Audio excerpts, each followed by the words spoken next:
हे पंडा बाबा दर्शन करादा।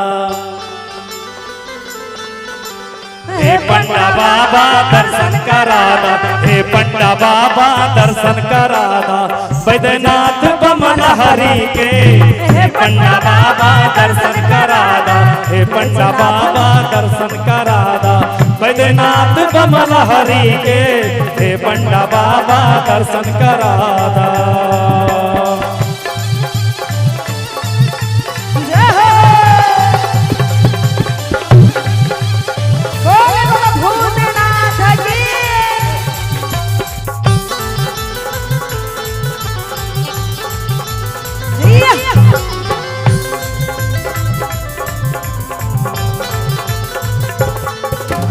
करेला बाबा के तू सब काई, राउर दर्शन हा फलदाई।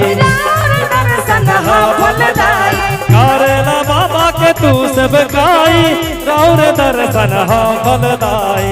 राउर दर्शन हा फलदाई। ज्योतिर्लिंग तक तू पहुँचादा, ज्योतिर्लिंग तक तू पहुँचादा।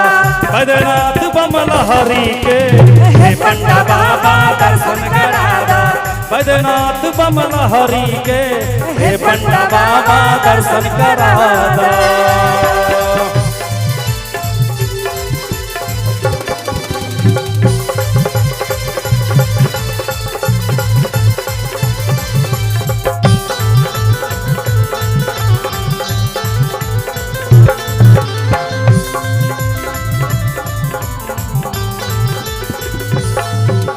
त्रिदलं त्रिगुणाकारं त्रिनेत्रचात्र्यायुधं त्रिजन्म पाप संहारं बिल्वपत्रं शिवार्पणम्।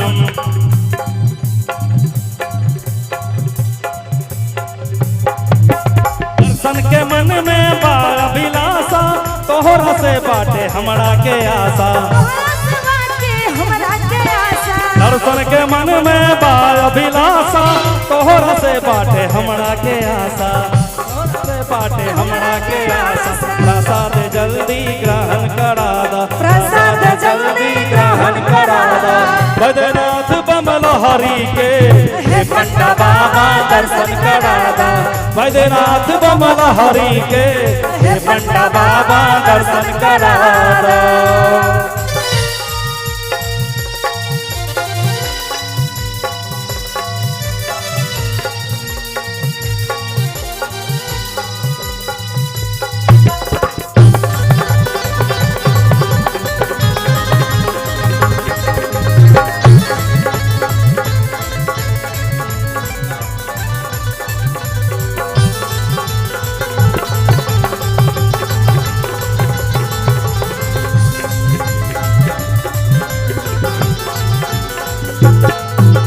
विधवत करादा इनकर पूजनिया, छुईला पंडा जी राउर चरणिया। विधवत करादा इनकर पूजनिया, छुईला पंडा जी राउर चरणिया। आज तनी स्पर्श करादा, आज तनी स्पर्श करादा। बैद्यनाथ बमन हरि के हे पंडा बाबा दर्शन करादा। बैद्यनाथ बमन हरि के हे पंडा बाबा दर्शन करादा। बैद्यनाथ बमन हरि के हे पंडा बाबा दर्शन करादा। वासुकीनाथ बमन हरि के हे पंडा बाबा दर्शन करादा। वासुकीनाथ बमन हरि के हे पंडा बाबा दर्शन करादा। बैद्यनाथ बमन हरि के हे पंडा बाबा दर्शन करादा।